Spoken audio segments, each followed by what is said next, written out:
சூரியனை கொடுத்தார், சந்திரனை கொடுத்தார், விதையை கொடுத்தார். எல்லாமே எதற்காக கொடுக்கப்பட்டது? மனு குலத்திற்காக கொடுக்கப்பட்டது. அந்தோ பரிதாபம். இன்றைக்கு நியாயப்பிரமாணத்தை தூக்கி வைத்துக் கொண்டு ஆடுகிறார்கள். அவர்களால் கர்த்தர் நல்லவர் என்று ருசி பார்க்க முடியவில்லை.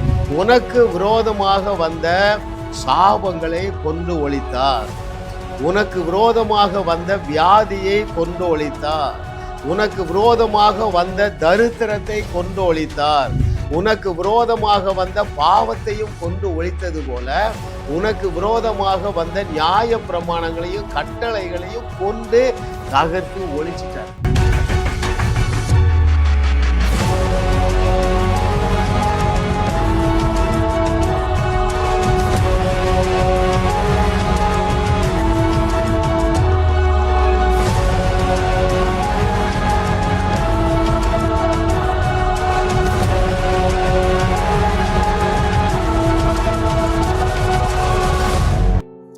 ஆண்டியாகிய ஆபிரகாமை பூமி தாங்க முடியாத அளவுக்கு ஆஸ்திகளால் நிறைத்து அலங்கரித்து அழகு பார்த்த அதே கண்கள் எத்தனாகிய யாக்கோபை ஏராளம் தாராளமாக ஆசீர்வதித்து இரு பெரிய பரிவாரங்களாக பெருக பண்ணின அதே ஆச்சரியமான அனுகூலமான வாழ்க்கை, திக்குவாயனை கொண்டு ராஜாக்களை திக்குமுக்காட செய்த அதே தேவன் உன்னையும் அப்படி பயன்படுத்தி உன்னை உயர்த்தி அழகு பார்த்து அகமகிழ ஆவலா இருக்கிறார். அருமையான பிள்ளைகளே, ஆமென். அவ யாரு? அனாத.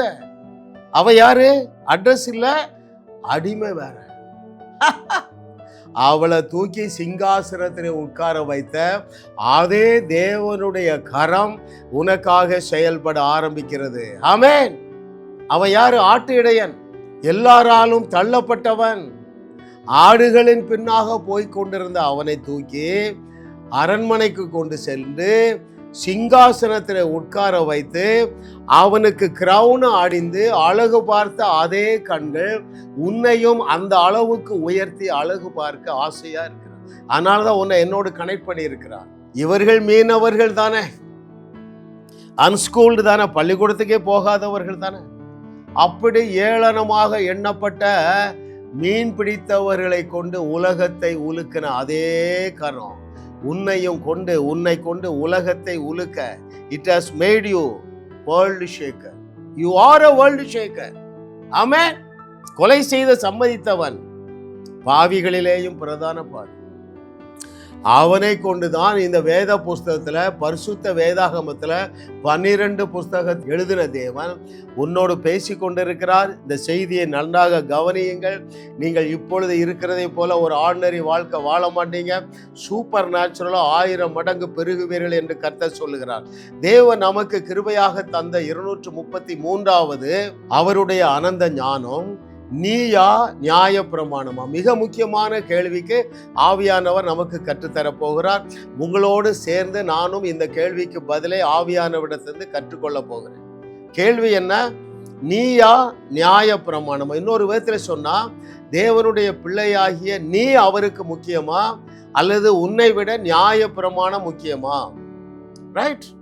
இதை நாம் இன்றைக்கு கண்டுபிடிக்க போறோம். பாருங்க, இன்றைய மதமானது மனிதர்களுக்கு கொடுக்க வேண்டிய இடத்தை, மனிதர்களுக்கு கொடுக்கப்பட வேண்டிய இடத்தை சடங்காச்சாரங்களுக்கும் நியாய பிரமாணத்துக்கும் கொடுக்குது.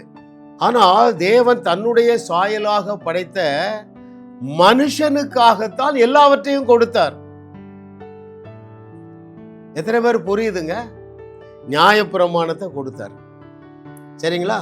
சூரியனை கொடுத்தார், சந்திரனை கொடுத்தாரு, விதையை கொடுத்தார். எல்லாமே எதற்காக கொடுக்கப்பட்டது? மனு குலத்திற்காக கொடுக்கப்பட்டது. அந்தோ பரிதாபம். இன்றைக்கு நியாய பிரமாணத்தை தூக்கி வைத்துக் கொண்டு ஆடுகிறார்கள். அவர்களால் கர்த்தர் நல்லவர் என்று ருசி பார்க்க முடியவில்லை. நானும் ரட்சிக்கப்பட்ட பிறகு 1/4 நூற்றாண்டை வீணாக்கி விட்டேன். அருமையான தேவனுடைய பிள்ளைகளே, அதனால்தான் ஆதங்கத்தோடு பேசி கொண்டிருக்கிறேன். நீங்க 6 மாதம் கூட அவஸ்தைப்பட வேண்டியதில்லை. ஆமென். ஏனென்றால் உங்களுக்கும் தேவனுக்கும் இடையில எந்த பிரிவினையும் வரக்கூடாது என்பதுல அவர் ரொம்ப ஸ்ட்ராங்கா இருக்காருங்க, ரொம்ப ஸ்ட்ராங்கா இருக்காரு. ஆமென். உனக்கு விரோதமாக வந்த சாபங்களை கொண்டு ஒழித்தார். உனக்கு விரோதமாக வந்த வியாதியை கொண்டு ஒழித்தார். உனக்கு விரோதமாக வந்த தரித்திரத்தை கொண்டு ஒழித்தார். உனக்கு விரோதமாக வந்த பாவத்தையும் கொண்டு ஒழித்தது போல உனக்கு விரோதமாக வந்த நியாய பிரமாணங்களையும் கட்டளைகளையும் கொண்டு தகர்த்து ஒழிச்சிட்டாரு. ஏன்? நியாய பிரமாணம் இல்ல, நீதான் முக்கியம் அவருக்கு. ஆமென். ஹல்லேலூயா. ஐயா, எல்லா பாவத்துக்கும் காரணமா இருந்தது எதுங்க? நியாயப்பிரமாணம் தானே. ஆமென். இன்னைக்கு மதம் எதை நம்புகிறது? நியாயப்பிரமாணம் தான் முக்கியம். நல்லா கவனிங்க, இந்த கேள்விக்கு பதிலை கண்டுபிடிங்க. நீங்கள் எண்ணுகிறபடி நியாயப்பிரமாணம் தான் முக்கியமா இருந்தா மனுக்குலத்தை அல்லவா அவர் அழித்திருக்க வேண்டும். ஆனால் நியாயப்பிரமாணத்தை அல்லவா அழித்தார். எத்தனை பேர் கவனிக்கிறீங்க? ஐயா, அவர் மனுக்குலத்தை அழிக்கவில்லை, அவரே கொடுத்த நியாய பிரமாணத்தை கொண்டு ஒழித்தார். எபேசியர் 2வது அதிகாரம் 14, 15, 16வது வசனம். ஆமென். ஏன் கொண்டு ஒழித்தார் தெரியுமாங்க? அதை இன்னைக்கு பார்ப்போமா? ஏன் தேவன் நியாய பிரமாணத்தை கொண்டு ஒழித்தார்? முதலாவது நான் உங்களுக்கு சொல்றேன் பாருங்க. அங்கே நியாய பிரமாணம் இல்லைன்னா பாவம் ஒன்னே இல்லைங்க. பாவத்துக்கு உயிர் கொடுத்ததே என்னதாங்க? நியாய பிரமாணம். அல்லேலூயா. மதம் எதை நம்புகிறது? தேவனுக்கு தான் அல்லது தன்னுடைய சாயலிலே சிருஷ்டித்த மனுஷனை விட நியாய பிரமாணம் தான் முக்கியம் என்கிற பொய்யை நம்புது. நீங்க நியாய பிரமாணத்துல எதெல்லாம் அடக்குகிறீங்க? ட்ரெஸ்ஸை ஒயிட் ட்ரெஸ் போடுறது, ஜுவல்ஸ் கலத்துறது, இந்த பாரம்பரியங்கள்லாம் அதானே, எல்லாம் அதுலதான் அடங்கி இருக்கு. ஹல்லேலூயா. ஓ, thank you Lord for your goodness. அப்போ இன்னைக்கு நீங்கள் மனம் திரும்புகிற நாள். உங்களுக்கும் தேவனுக்கும் இடையில நின்ற நியாயப்பிரமாணத்தை தகர்த்து கொண்டு ஒழிச்சிட்டார். சரிங்களா? ஏன் நியாயப்பிரமாணத்தை கொண்டு ஒழித்தார்? அதுதான் நிறைய பாடம். தலைப்பு என்ன? நீயா நியாயப்பிரமாணம் அல்லது தேவனுடைய பிள்ளையா நியாயப்பிரமாணமா? தேவன் எதற்கு முதலிடம் கொடுக்கிறார் என்கிற கேள்விக்கு பதிலை கண்டுபிடிப்போம். மதம் என்ன நம்புகிறது? ஒரு மனுஷனை விட நியாயப்பிரமாணம் தான் முக்கியம். ஏன்? அதுல ஒரு எழுத்த கூட மாற்ற மாட்டேன்னு சொல்லியிருக்கு. எப்பா, புரிந்து கொள்ளுங்கள், உண்மைதான், அவர் பொய் சொல்லல. ஒரு எழுத்தை கூட அவர் மாற்றுவதற்கு ஆயத்தமாக இல்லை. எழுத்தின் உறுப்பை கூட மாற்ற மாட்டார். அப்போ பாருங்கள், நீங்கள் தேவனுக்கு கீழ்ப்படியாததுனாலே வரக்கூடிய உச்சபட்ச தண்டனை ஆகிய மரண தண்டனையை தன் மீது ஏற்றுக்கொண்டு நியாய பிரமாணத்தை மீறுகிறதற்கான தண்டனையை அவரே ஏற்றுக்கொண்டு அதை நிறைவேற்றினார். ரைட்? ஹல்லேலூயா. உங்களால இதை புரிந்து கொள்ள முடியும். உங்களுக்கு ஒரு கேள்வி வருது. சரி பிரதர், நான் செஞ்ச பாவத்தை மன்னிச்சிட்டாரு, செய்கிற பாவத்தை மன்னிச்சிட்டாரு, நான் இன்னொரு 25 வருஷம் கழிச்சு செய்ய போற பாவத்துக்கு என்ன? ஐயா, இதுதான் நீங்க விளங்கிக் கொள்ளணும். அது அவருடைய அனந்த ஞானம். ஐயா, பழைய ஏற்பாட்டில் வருஷந்தோறும் ஒவ்வொரு குடும்பத்துக்காகவும் ஆடு, இளங்காளை இவைகள் பலியிடப்பட்டு ரத்தம் சிந்தப்பட்டது. இது எப்படிப்பட்ட பலி? ஒரே தரம். அந்த பலி ஒரே தரம் செலுத்தப்பட வேண்டிய பலி. ஆதியாகமத்திலிருந்து மல்கியா வரைக்கும் நெடுகவே தீர்க்க தரிசனம் உரைக்கப்பட்டது. எப்படி? ஒரே பலி. அது ஒப்பற்ற பலி. எதுல ஒப்பற்ற பலி தெரியுமா? வருங்கால பாவத்திற்கும் அதிகம் அது பரிகாரம் பண்ணிவிட்டது. ஹல்லேலூயா. ஐயா, இது எனக்கு ஒரு வெளிப்பாடாக வந்தது பாருங்க. குற்ற உணர்வு இல்லை, பயம் இல்லை, வியாதி இல்லை, விரக்தி இல்லை, என்னது விபரீதங்கள் இல்லை, விபத்து இல்லைங்க. என்னெல்லாம் இருக்கு? சமாதானம், சந்தோஷம், ஆரோக்கியம், ஐஸ்வர்யம், ஆஸ்திகள், அற்புதங்கள், ஆத்துமாக்களுக்கு அளவே இல்லைங்க. ஹல்லேலூயா, ஹல்லேலூயா, ஹல்லேலூயா. ஓ, ஏனென்றால் அவருடைய பார்வையிலே அவரே கொடுத்த நியாய பிரமாணத்தை விட நீ விலையேற பெற்றவள், நீ விலையேற பெற்றவள் மகளே. ஆமென். இப்போ ஏன் நியாய பிரமாணத்தை கொண்டு ஒழித்தார் தெரியுமா? ஒரு 4-5 காரணத்தை கண்டுபிடிப்போம். ஒரு விஷயம் தெரியுமா? உனக்கும் தேவனுக்கும் இடையில பகையை உண்டாக்குனதே நியாய பிரமாணம் தான்ப்பா. எத்தனை பேர் புரிஞ்சு கொள்ளுகிறீங்க?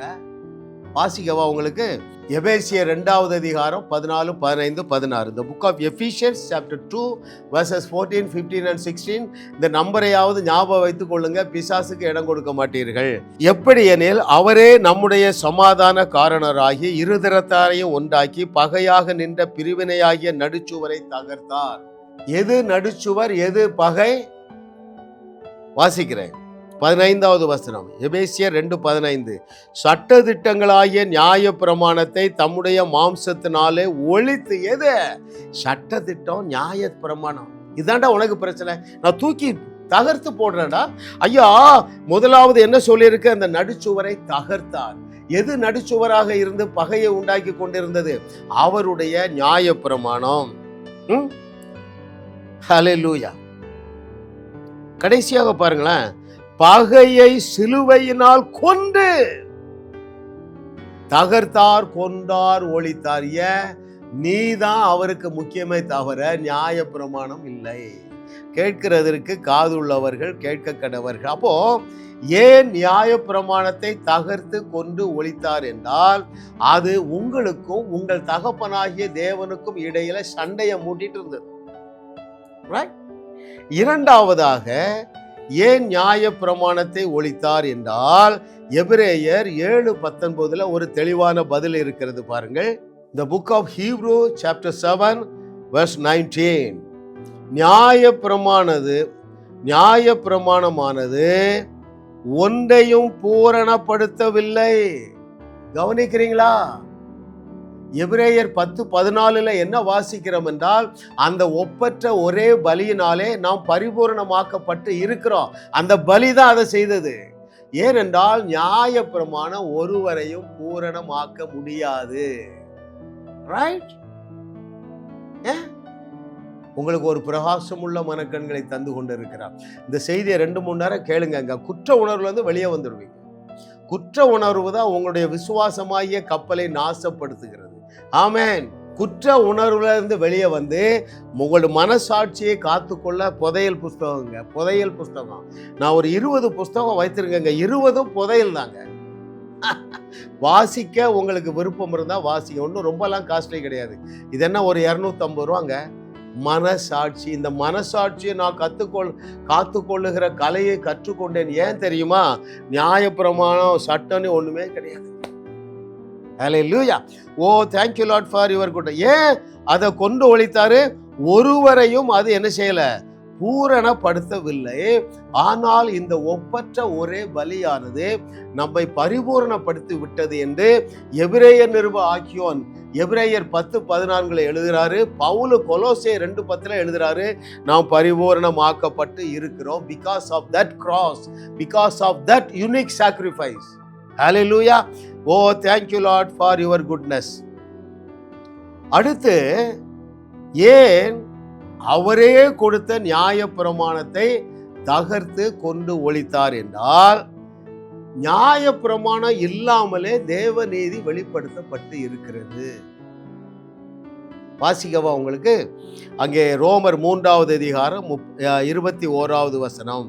The book of Romans chapter 3 verse 21. இப்படி இருக்க நியாய பிரமாணம் இல்லாமல் தேவ நீதி வெளியாக்கப்பட்டு இருக்கிறது.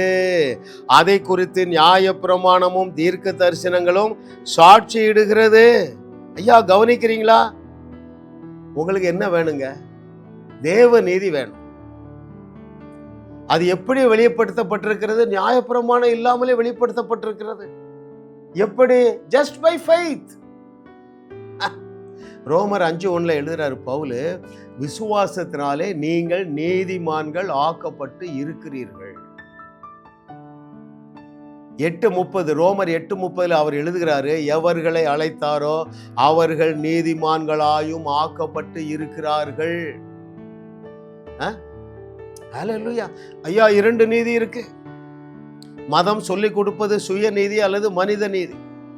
நான் எதையெல்லாம் செய்து பரிசுத்தவான் ஆக வேண்டும், நான் எதையெல்லாம் தலைகீழ நின்று 4 மணி நேரம் 5 மணி நேரம் ஜெபம் பண்ணி நான் நீதிமான் ஆகணும், அதற்கு பெயரு மனித நீதி, சுய நீதி. அதை வைத்து கொண்டு ஆண்டவரிடத்துல 5 பைசாவும் பெற முடியாது. அநேகர் நடுத்தருவில் நிற்கிறீங்க. கேட்ட ஐயா ஒரு அம்மா கூப்பிட்டாங்க பாருங்களேன். 14 ஆண்டுகள் விசுவாசி, சைதாப்பேட்டை NLAGக்கு போறவங்க, லக்ஷ்மி அம்மா.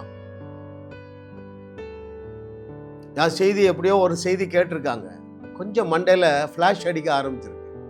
கூப்பிட்டாங்க, ஐயா உங்ககிட்ட பேசணுயா. சொல்லுங்கம்மா. ஐயா எனக்கு 1 கோடி ரூபா கடன் ஐயா. எனக்கு 2 வீடு இருக்குயா போரூர்ல. 2 வீட்லயே வந்து ஓட்டிட்டாங்க. Indian Overseas Bank for sale seize பண்ண போறாங்க ஐயா. பேசுவாக்கில் சொல்றாங்க, ஐயா நான் நல்லா ஜெபம் பண்ணுவேன் ஐயா. காலையில 1 மணி நேரம் தலையில நிற்பேன் ஐயா. வாரத்தில் ஒரு முழு நாள் உபவாசம் ஐயா.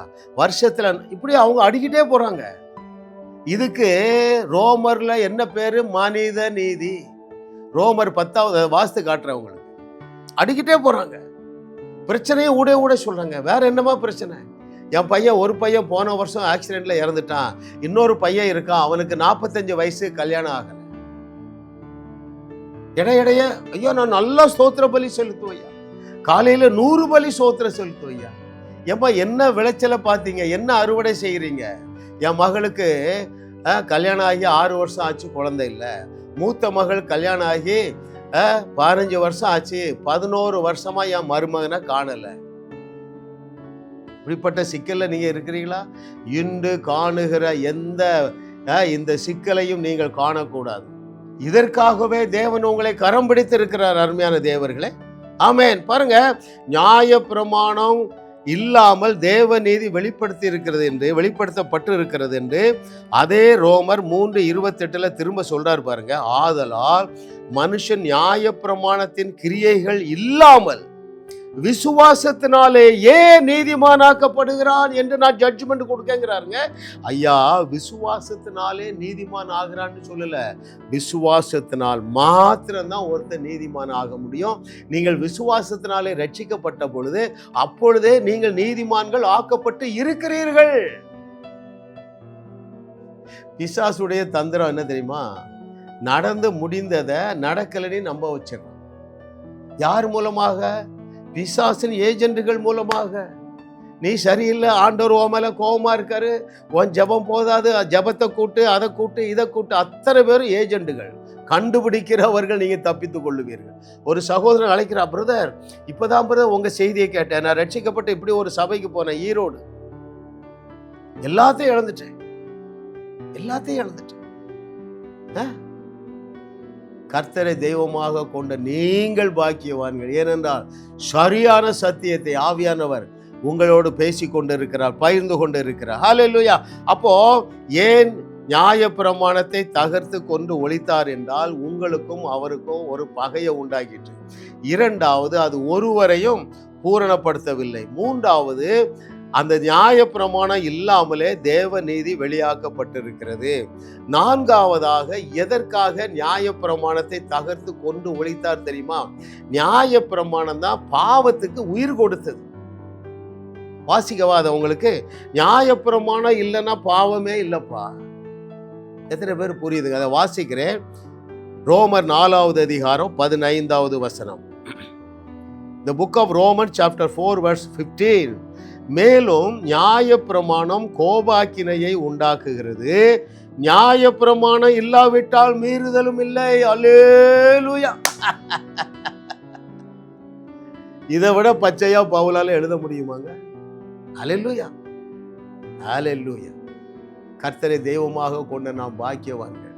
ஆமா, அது நம்ம மார்க்கம் மட்டும்தாங்க இதை போதிக்குது. மற்ற மார்க்கெல்லாம் எதை போதிக்குதுன்னு உங்களுக்கு தெரியும். அங்கே போனீங்களா, மலைக்கு போனீங்களா, கடலுக்கு போனீங்களா, அழகு குத்துனீங்களா, அவர்களோடு சேர்ந்து கொள்ளுகிறீர்களா? உங்களுடைய உடலை வருத்தி நீதிமானாக விரும்புகிற உங்களுக்கு ஐயோ! நீங்கள் அவருடைய இரத்தத்தை, இயேசு கிறிஸ்துவுடைய ஒப்பற்ற பழுதற்ற இரத்தத்தை நீங்கள் காலின் கீழ் போட்டு மிதிக்கிறீங்க. அந்த துணிகரமான பாவத்தை செய்யாதீர்கள். ஹல்லேலூயா. நியாய பிரமாணத்துக்கு உயிர் கொடுக்காதீங்க, அது உங்களுடைய மனசாட்சியை கெடுத்து விடும். உங்கள் விசுவாசமாகிய கப்பலை சேதப்படுத்தி கொண்டே இருக்கும். கேட்கிறதற்கு காது உள்ளவர்கள் கேட்க கடவர்கள். ஹல்லேலூயா. பாருங்கள் அருமையான தேவர்களே, பல காரியங்களில் வசனத்திலிருந்து கற்றுக் கொடுக்கிறேன். உங்களுக்குள்ள பிசாசு ஒரு கேள்வியை கேட்டுட்டே இருக்கானே, ஆண்டவர் அவருடைய மெல்லிய சத்தத்தோடு பேசுகிற அந்த கேள்விக்கு பதிலை பார்த்துருவோம். பிரதர் அப்படின்னா நாங்கள் இஷ்டத்துக்கு வாழலாமா? அதானே உங்க கேள்வி. நீங்கள் இப்படிலாம் பிரசங்கம் பண்ணால் வாலிபர்கள்லாம் கெட்டு போக மாட்டார்களா? இப்போ உங்கள் வாலிபர்கள்லாம் நல்லா இருக்காங்க நீ நினைக்கிறியா? நீ நல்லா இருக்கேன்னு நினைக்கிறியா? நான் ஒழுக்கமாக இருக்கிறேன், நான் எந்த நியாய பிரமாணத்தை மீறலையா அப்படின்னு நீ நினைக்கிற, அதான பாவம். எத்தனை பேர் புரியுதுங்க? ஐயா எதற்காக நியாய பிரமாணத்தை கொடுத்தார்? சாமி என்னால முடியாது, எதா பார்த்து எனக்கு பிச்சை போடுங்க, இலவசமா போடுங்க, இந்த நியாயப்பிரமாணம் என்ன சாகடிக்குது, உன்னால முடியாது என்பதை நீ என்னைக்கு கண்டுபிடிக்க போறா? நீ போராடிட்டு கிடக்குற. மார்ச் மாசம் வந்துட்டு நான் சென்னையில் இருக்கேன் பாருங்களேன், அங்கங்க புதுசா கரும்பு மிஷின் வருது, கரும்பு சாறு புளியுது. ஆளே இல்லாட்டாலும் அந்த மிஷினை ஓட விட்டுருப்பாங்க. உங்களுக்கு தெரியும், சத்தம் கேட்டாதான் ஃப்ரெஷ்ஷா கிடைக்குதுன்னு அர்த்தம். நானும் ஓடி பார்த்தேங்க, 4 நூற்றாண்டு ஓடினேன். எதுக்கு ஓடினேன்? ஆண்டவரை சாட்டிஸ்ஃபை பண்ணேன். எங்க வாழ்க்கையில வந்தாரு பாருங்க ஆண்ட்ரூ உமக், கண்ணை திறந்து விட்டார். எப்பா, அவரை நீ சாட்டிஸ்ஃபை பண்ண வேண்டியதில்லை, அவர் உன்னை குறித்து நல்லா சாட்டிஸ்ஃபேக்ஷனோட இருக்காருன்னா. ஹல்லேலூயா. பவுலுடைய வார்த்தையிலிருந்து எடுத்து விலைக்கு காண்பித்தார். 20 புஸ்தகம் இருக்குங்க, 20 கோடி கொடுக்கலாம். ஆமென். ஒன்னு 300 ரூபாய் தாங்க. வாங்குங்க, வாசிங்க, வாழுங்கள். ஓகே, இப்ப அந்த கேள்விக்கு பதில் காட்போம். எந்த கேள்விக்கு பதில்? ஐயா, நீங்க நியாயப்பிரமாணத்தை கொண்டு குழி தோண்டி புதைத்து விட்டார் என்று சொல்லுகிறீர்கள், அப்ப நான் இஷ்டத்துக்கு வாழலாமா? வாசிக்கட்டுமா? ரோமர் 6:14 மனப்பாட வசனங்க. The book of Romans chapter 6:14 very very important. பிசாசுக்கு சவுக்கொடி கொடுக்கிற வார்த்தை. அது என்ன சொல்லுகிறது? நீங்கள் நியாய பிரமாணத்திற்கு கீழ்ப்பட்டிராமல் கிருபைக்கு கீழ்ப்பட்டிருக்கிறபடியினால் பாவம் உங்களை மேற்கொள்ளாது. நீதான்ப்பா பாவத்தை மேற்கொள்வா. எப்படி மேற்கொள்வா? ஒரு நாளைக்கு 7 நேரம் விழுந்தாலும் எழுந்திருப்பாய். எல்லா வார்த்தைங்க, வார்த்தையை விட்டு நான் ஒரு இம்மி அளவு கூட வெளியே போக மாட்டேன். அது என்ன சொல்லுகிறது? நீ since you are not under லாக்குள்ள இருந்தீங்கன்னா நீங்க பாவத்துல மூழ்கிருவீங்க. பாவம் உங்களை மேற்கொண்டுரும். நீங்கள் கிருபையில இருக்கிறதுனால பாவம் ஜெயிக்காது, நீ தான் ஜெயிப்பா. எத்தனை பேர் புரியுதுங்க? ஐயா, நியாயப்பிரமாணம் இல்லை, எனக்காக அதை கொண்டு தகர்த்து ஒழித்து விட்டார். ஐயோ, இப்போ அவருடைய கிருபை என்னை ரட்சித்தது என்பதை நீ புரிந்து கொண்டால் அவரோடு நல்ல ஐக்கியத்தில் வந்துடுவான். குற்ற உணர்வுல போக மாட்டான். அவருடைய அன்பை ருசி பார்ப்பாய். அந்த அன்பும் அந்த ஐக்கியமும் உனக்கு ஒரு பவரை ஜெனரேட் பண்ணுது. அந்த பவர் என்ன செய்யுது? அநேக பாவங்களில் இருந்து உன்னை விடுவிக்கிறது. ஆனாலும் விழுந்து போன அந்த உலகத்திலே உன்னுடைய கீழ்ப்படுதலிலே குறைவு இல்லாமல் இருக்காது. அவருடைய அனந்த ஞானத்தின்படி நீ மனுஷன்னாலே ஆவிதாங்க. ஆவி மனுஷன்தான் முக்கியம். இவைகளெல்லாம் அழிந்து போகும். எது? உன்னுடைய உணர்வுகள், உன்னுடைய ஆத்மா, உன்னுடைய சிந்தை, இதெல்லாம் அழிஞ்சு போகும். உன்னுடைய சரீரமும் அழிஞ்சு போகும். உன்னுடைய ஆவி மனுஷனுக்கு அழிவே கிடையாது. ஆவியான தேவன் அந்த அழிவற்ற உன்னுடைய ஆவி மனுஷனோடு கனெக்ட் ஆறாரு. It is perfectly perfected. Hallelujah. ஆகையினாலே அவர் சாட்டிஸ்ஃபைடா இருக்காரு. நீயும் உன்னை குறித்து சாட்டிஸ்ஃபைடா இரு, திருப்தியா இரு. எத்தனை பேர் புரியுது? ஏன் இயேசு கிறிஸ்து நியாயப்பிரமாணத்தை கொண்டு ஒழித்தார்? 4 காரியங்களை பார்த்திருக்கோம். முதலாவது, நமக்கும் தேவனுக்கும் இடையிலே பகையை உண்டாக்கிற்று. 2வது, அது ஒருவரையும் பூரணப்படுத்தவில்லை. 3வது, நியாயப்பிரமாணம் இல்லாமல் தேவநீதி வெளிப்பட்டிருக்கிறது. 4வது, நியாயப்பிரமாணம் இல்லட்டா பாவமே இல்லை, மீறுதலே இல்லை. 5வது கடைசியுமாக அவருடைய அன்பு என்ன செய்தது தெரியுமா? என் பிள்ளைகள் எந்த கஷ்டமும் படக்கூடாது என்பதற்காக நியாயப்பிரமாணத்தை தகர்த்து கொண்டு ஒழித்தார். எத்தனை பேர் இதை ஏற்றுக்கொள்ள போறீங்க? ஐயா, எந்த கஷ்டமும் படக்கூடாதா? எந்த கஷ்டமும் படக்கூடாது. நான் உங்கள்கிட்ட ஒரு கேள்வி கேட்கிறேங்க. நீங்கள் ரட்சிக்கப்படுறதுக்கு என்ன கஷ்டப்பட்டீங்க? எத்தனை பேர் கவனிக்கிறீங்க?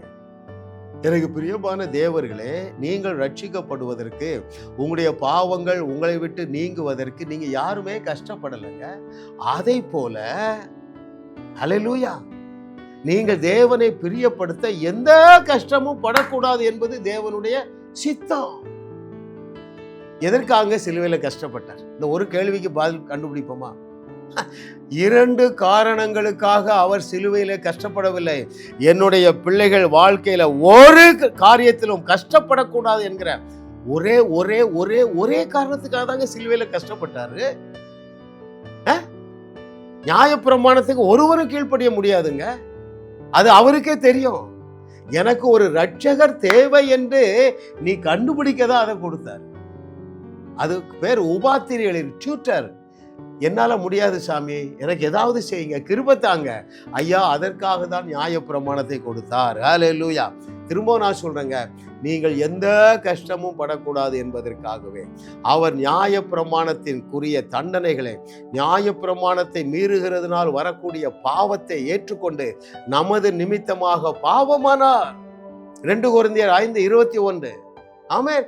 அவர் நமக்காக பாவமானார். ஏன்? எல்லா தண்டனையை ஏற்றுக்கொண்டு நமக்கு வழியை லகுவாக்கி விட்டார். அழைக்கும் போது அப்படித்தானங்க அழைச்சாரு. வருத்தப்பட்டு பாரம் சுமக்கிறவர்களே, நீங்கள் எல்லாரும் என்னிடத்தில் வாருங்கள், நான் நியாயப்பிரமாணமாகிய உங்களால சுமக்க முடியாத பாரத்தை உங்க தலையில ஏத்துறேன்னு சொன்னாரு. வருத்தப்பட்டு பாரம் சுமக்கிறவர்களே, எல்லாரும் என்னிடத்தில் வாருங்கள், நான் உங்களுக்கு இளைப்பாறுதல் தருவேன். என்னுடைய வழிகள் மெதுவாகவும் என்னுடைய சுமை லகுவாகவும் இருக்கிறது என்று சொன்னார. உங்களை கஷ்டப்படுத்தக்கூடாது என்பதற்கு தானங்க அவர் கஷ்டப்பட்டார். எத்தனை பேர் புரிந்து கொள்ளுகிறீர்கள் அருமையான தேவர்களே? அப்போ நியாயப்பிரமாணம் இல்லை, நீதான் அவருக்கு முக்கியம், நீதான் முக்கியம். இதை ஏற்றுக்கொள்ள அருமையானவர்களே. உனக்கு பகையா இருக்கிற எல்லாவற்றையும் அவர் ஒழிச்சு கட்டிட்டார். எதெல்லாம் பகையா இருந்தது, எதெல்லாம் நம்மளை பிரிச்சு வச்சது? திரைச்சீலை இல்லையா? சாலமோனுடைய டெம்பிள்ல மகா பரிசுத்த ஸ்தலத்திற்கும் மனிதர்கள் வாழ்ந்த யூதர்கள் இஸ்ரவேலர்கள் இருந்த அந்த இடத்துக்கும் இடையில திரைச்சீலை இருந்ததுங்க. அதையே கிழிச்சு ஒழிச்சிட்டாருங்க. அவர் தான் கட்ட சொன்னார். எப்பா, நான் என்ன யாருமே டைரக்டா பார்க்கக்கூடாது, பிரதான ஆசிரியர் தான் வரணும். ரத்தத்தை கொண்டுட்டு சிலுவையில கிழித்தெறிந்தாருங்க. அல்லேலூயா. அடுத்து என்ன செஞ்சாரு? உங்களுக்கும் தேவனுக்கும் பகையா இருந்த நியாயப்பிரமாணம் கட்டளைகளை தகர்த்து கொண்டு ஒழித்து விட்டார். ஆமென். அப்படிப்பட்ட தேவனை தெய்வமாக கொண்டிருக்கிற நீங்கள் பாக்கியவான்கள். ஏனென்றால் நியாயப்பிரமாணம் மாத்திரம் இல்லைங்க, அவர் சிருஷ்டித்த அத்தனையையும் விட அவருடைய குடும்பத்திலே அங்கத்தினராக, அவருடைய பிள்ளையாக நீ வாழ்ந்து கொண்டிருக்கிறாயே, நீதான் அவருக்கு மிக மிக முக்கியமானவன். அருமையான மகளே, நீதான் அவளுக்கு மிக மிக முக்கியமானவள். இந்த சத்தியத்தை அறிந்து கொள்ளுங்கள். உங்கள் விசுவாச விண்ணை தொடும். நீங்கள் முற்றிலும் ஜெயம் கொள்ளுகிறவர்களாக வாழுவீர்கள், வையகத்தையும் வாழ வைப்பீர்கள். ஜாஸ் மினிஸ்ட்ரிஸ் செய்திகள் மூலமாக நீங்கள் ஆசீர்வதிக்கப்பட்டிருக்கிறீர்கள். நீங்கள் இந்த ஊழியத்தோடு கைகோர்க்கும்படியாக உங்களை அழைக்கிறோம். நீங்கள் காணிக்கை விதைக்கக்கூடிய நல்ல நிலமாக ஜாஸ் மினிஸ்ட்ரிஸ் இருக்கிறது. விசுவாசத்தோடு உற்சாகமாக பெருக விதையுங்கள். தேவன் உங்களை 1000 மடங்கு பெருக செய்வார். வாரந்தோறும் சென்னை முகப்பேரில் நடைபெறும் கிங்ஸ் அண்ட் குயின்ஸ் அசெம்பிளி ஞாயிறு ஆராதனைக்கு அன்புடன் அழைக்கிறோம். சத்தியத்தை சரியாக அறிந்து வெற்றி வாழ்க்கை வாழுவீர்கள். சென்னையில் உள்ள உங்கள் நண்பர்கள் உறவினர்களையும் 3 மாதங்கள் தொடர்ந்து வரும்படியாக உற்சாகப்படுத்துங்கள். முற்றிலும் ஜெயமான வாழ்க்கை வாழுவார்கள். உங்களையும் வாழ வைத்து உங்கள் மூலம் உலகத்தையும் வாழ வைக்கவே தேவன் எங்களை கிருபையாக அழைத்துள்ளார். விடுதலை பெறவும் சுகத்தை அனுபவிக்கவும் தொலைபேசியில் எங்களோடு தொடர்பு கொள்ளுங்கள். ஜாஸ் மினிஸ்ட்ரிஸ் யூடியூப் சேனலில் தொடர்ந்து செய்திகளை கேளுங்கள். சப்ஸ்கிரைப் செய்யுங்கள். வீடியோக்களை லைக் செய்து பலரோடு பகிர்ந்து கொள்ளுங்கள். அவர்களும் ஆசீர்வதிக்கப்படட்டும்.